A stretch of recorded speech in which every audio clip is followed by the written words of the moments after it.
Do livro Palavras de Vida Eterna, capítulo 132, de 180, psicografado pelo médium Francisco Cândido Xavier, através do Espírito Emmanuel.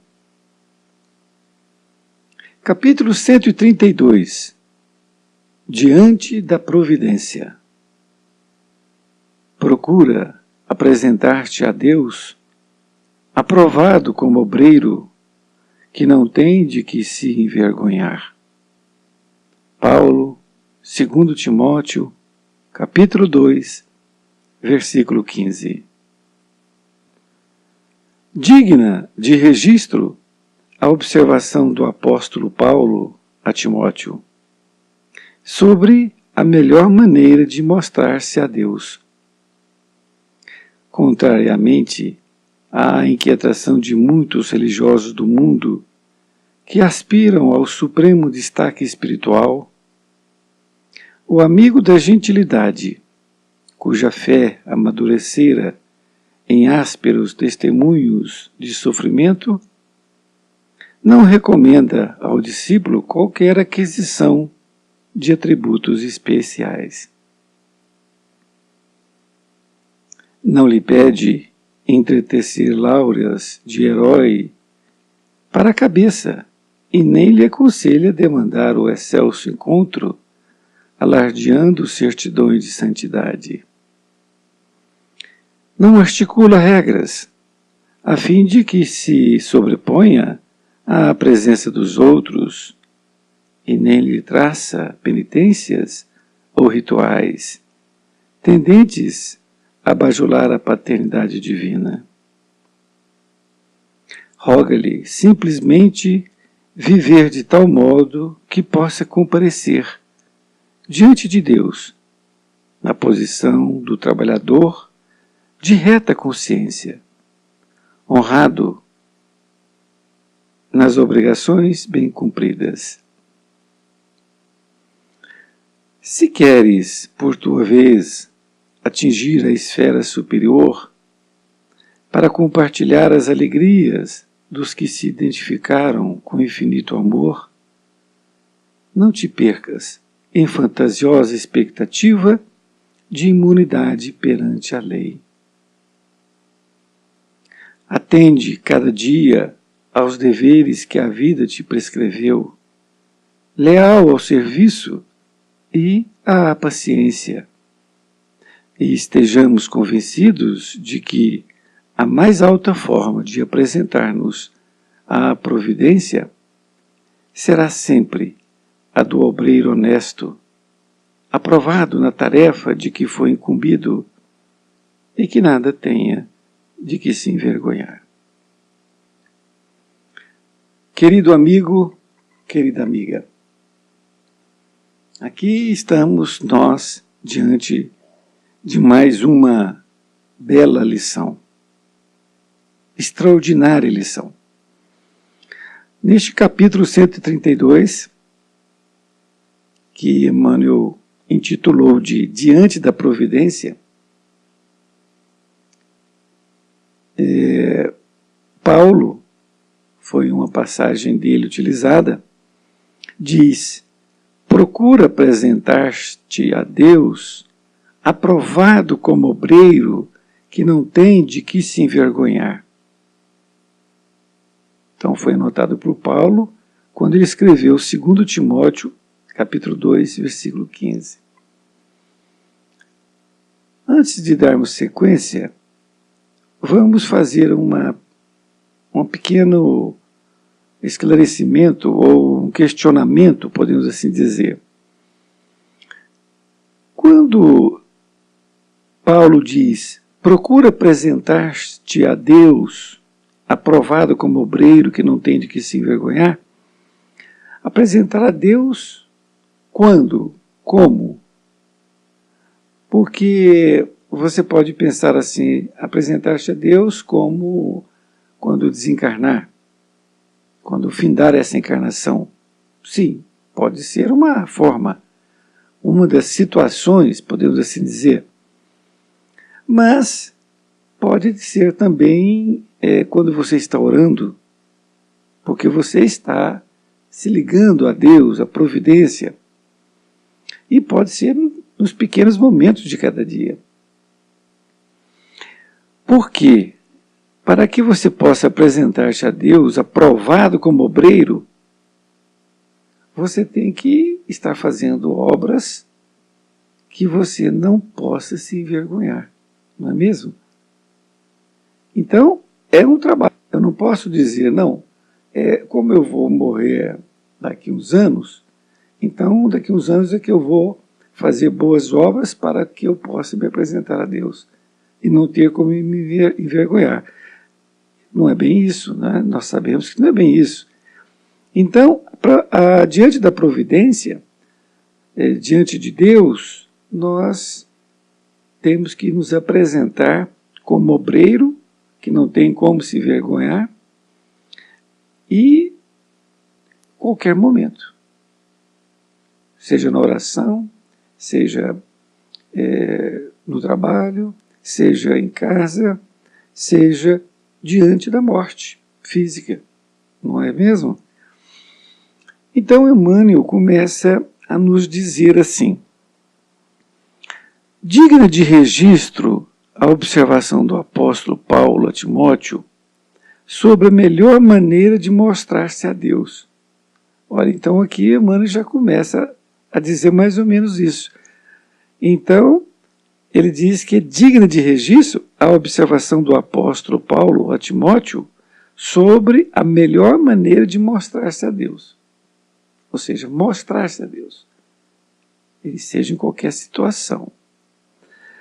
Contrariamente à inquietação de muitos religiosos do mundo que aspiram ao supremo destaque espiritual, o amigo da gentilidade, cuja fé amadurecera em ásperos testemunhos de sofrimento, não recomenda ao discípulo qualquer aquisição de atributos especiais. Então, Emmanuel faz um paralelo, que essa lição de Paulo, ela vai na contramão, não é? Com essa inquietação de muitos religiosos. Esses muitos religiosos, pode ser eu, você, qualquer pessoa. Não necessariamente um religioso que está envergando uma autocolocação na sociedade. Isto porque, se você estiver aspirando, por exemplo, o cargo de presidente do centro espírita, no qual você trabalha, se você estiver ali com aquele ardor de conquistar aquele cargo, você tem que pensar por que você está pensando assim. Porque pode ser ainda o seu orgulho que está ali escondido, que você está aspirando ter destaque social. Não é? E assim em todas as situações.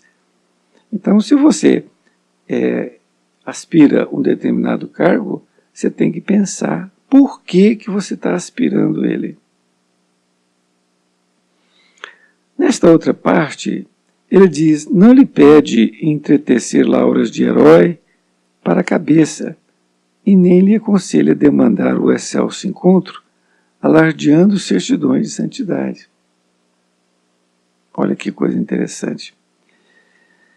Então, Emmanuel está dizendo o que nós não devemos fazer.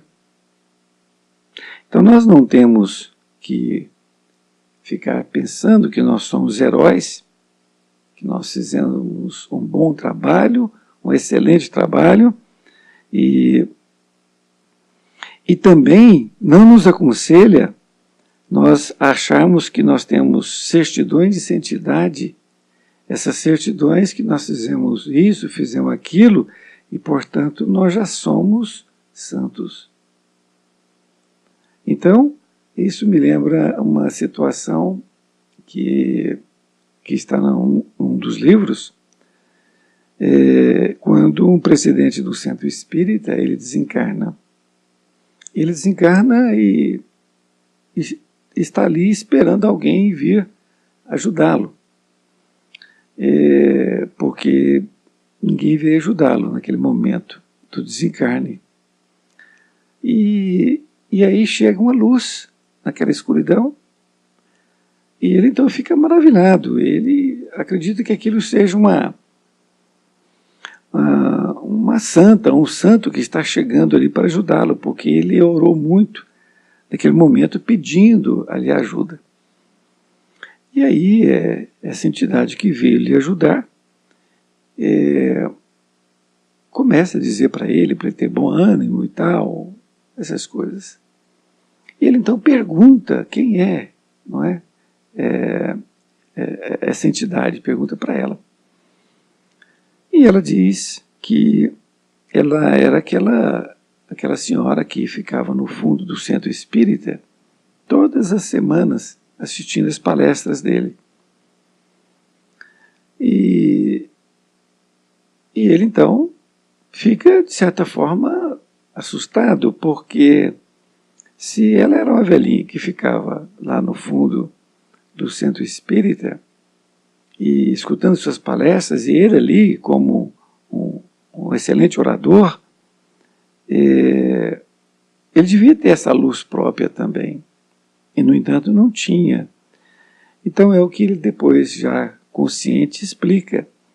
Enquanto ele falava como fazer as coisas, como proceder na vida, essa senhora praticava. Ela praticava. E ele não. Ele tinha um dom da oratória, falava bonito, mas não fazia. Então este foi um testemunho muito importante para que aqui, ó, demandar o excelso encontro, alardeando certidões de santidade. Então, ele achou que ia ser recebido de uma forma, né, como um herói, como uma pessoa que fez um bom trabalho, enfim. Então, como ele estava pensando assim, ninguém foi recebê-lo após a morte. Continua dizendo a lição, Emmanuel: não articula regras, a fim de que se sobreponha à presença dos outros, e nem lhe traça penitências ou rituais tendentes a bajular a paternidade divina. Então, o trabalhador na Serra do Cristo, ele não coloca regras. Porque a pessoa que está numa comunidade e fica querendo colocar regras, isso, aquilo, ele, na verdade, está querendo ter uma posição de destaque. Exatamente a fim de que se sobreponha à presença dos outros. E nem lhe traça penitências ou rituais tendentes a bajular a paternidade divina. Então, não é numa coisa, um extremo, nem no outro, que seria falar: eu vou ficar sem comer uma semana para que eu possa ser reconhecido pela providência. Isso não vai adiantar nada, não é? Esse jejum material, você está mortificando a carne física. O que precisamos, ao invés de fazer isto, é o quê? É irmos no hospital, telefonar para uma pessoa que está doente ou que está sozinha, não é? Emmanuel continua ainda: roga-lhe simplesmente viver de tal modo que possa comparecer diante de Deus na posição do trabalhador, de reta consciência, honrado nas obrigações bem cumpridas. Então, Paulo roga para que nós possamos comparecer diante de Deus na posição de trabalhador, um trabalhador da providência divina. Nós não estamos fazendo nada, nós estamos sendo instrumentos da espiritualidade maior. É isso que temos que entender. Este é um grande problema da pessoa que tem aflorado a sua mediunidade, e aí ele começa a ter destaque perante as pessoas do mundo, e ele acha que é ele. Ele está sendo um instrumento. Então, se ele não tiver humildade suficiente, ele vai cair. porque o mundo vai começar a bajulá-lo. Emmanuel ainda continua: se queres, por tua vez, atingir a esfera superior, para compartilhar as alegrias dos que se identificaram com o infinito amor, não te percas em fantasiosa expectativa de imunidade perante a lei. Esse parágrafo aqui é de suma importância, porque muitas vezes nós estamos trabalhando na seara do Cristo e achamos que nós estamos sendo resguardados pela lei. A lei de Deus, a lei de causa e efeito, não é? Então, é um aviso para todos nós.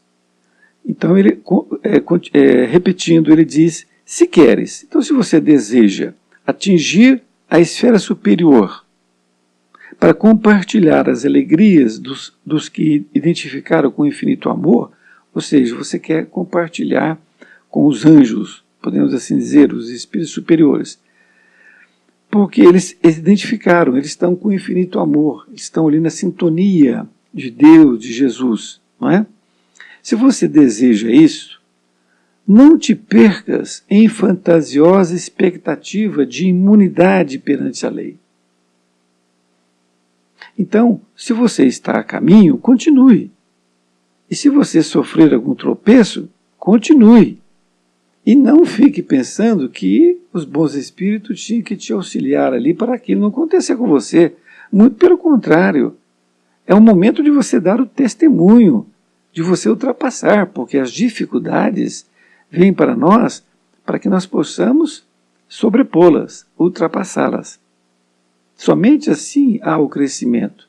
Então, se aquilo veio para você, uma coisa que você não queria, é difícil, ou qualquer coisa, não importa, a perda de um ente querido, ali prematuramente, ou uma perda de um emprego, enfim, não se preocupe com isso. Continue em frente, não é? Aqui também eu lembro de uma pequena história que o trabalhador ele ficava achando que tinha uma imunidade. Ele trabalhava numa casa espírita e ele trabalhava de torneiro mecânico e certo dia ele cortou um dedo de tal forma que ele teve que ser amputado. E ele ficou muito triste, muito chateado, porque ele era trabalhador incansável numa casa espírita há anos a fio e que aquilo não podia acontecer com ele. Não podia acontecer aquilo com ele, porque a providência divina não estava ali lhe resguardando, lhe dando imunidade. Veja bem, é exatamente aqui, imunidade perante a lei. E ele então passou até uma semana sem ir no centro espírita, mas um determinado dia ele foi. Ele foi, e lá chegando ele foi convidado para a sala de passes para ser atendido e não trabalhar. E o seu mentor incorporou em um dos seus amigos ali. E lhe disse: olha, fulano, o que ocorre? Ocorre o seguinte: você é um grande trabalhador na seara do Cristo mesmo. Isto todos aqui, seus amigos, sabem. A providência divina sabe, eu sei como seu mentor. Porém, você não está imune à lei. E como você não sabe a sua vida passada, na verdade você teve um bônus. Ao invés de você estar chateado, você devia estar alegre, feliz. Por quê? Porque você tinha um débito com a providência divina que era no passado o que você fez. E era para você ter perdido o braço nesta encarnação. Então você tinha que perder o braço completo. Mas, em face do seu trabalho aqui na casa, por estar trabalhando esses anos todos, você perdeu somente um dedo. Somente um dedo, não foi nem uma mão. Então, você tinha que dar graças a Deus. E foi aí, então, que o trabalhador que teve um dedo amputado entendeu, não é? Que ele não tem que ter essa expectativa de imunidade perante a lei. Então, se você está trabalhando na seara espírita, não fique esperando que você tenha imunidade daquilo que você fez. A lei de causa e efeito. As consequências virão. Elas poderão ser abrandadas. Abrandadas pela espiritualidade. Porque você está fazendo um trabalho que você está corrigindo aquele passado. Mas você dizer ou achar que está imune, não. Somente a providência divina sabe disso. Emmanuel então conclui dizendo: atende cada dia aos deveres que a vida te prescreveu. Então ele está nos incitando para que nós possamos atender cada dia aos deveres que a vida nos prescreveu. Diz ele: leal ao serviço e à paciência, e estejamos convencidos de que a mais alta forma de apresentar-nos a providência será sempre a do obreiro honesto, aprovado na tarefa de que foi incumbido e que nada tenha de que se envergonhar.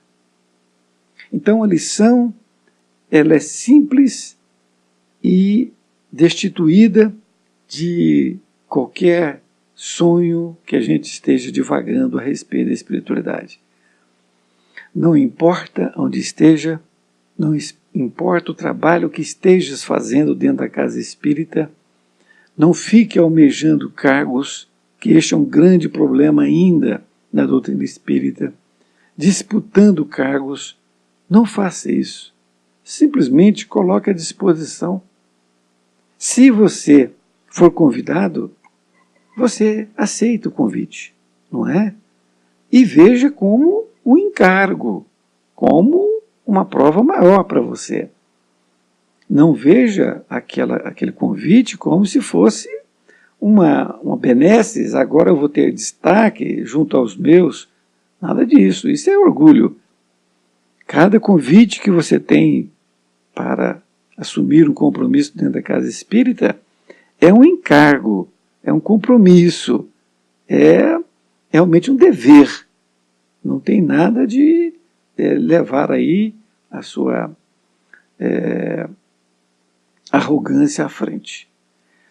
Meu querido, minha querida, muito bom essa lição, ou melhor, muito boa essa lição, e é com muito carinho que eu agradeço você por me permitir aqui falar e você ouvir, e que nós possamos estarmos juntos aí por muitos e muitos anos.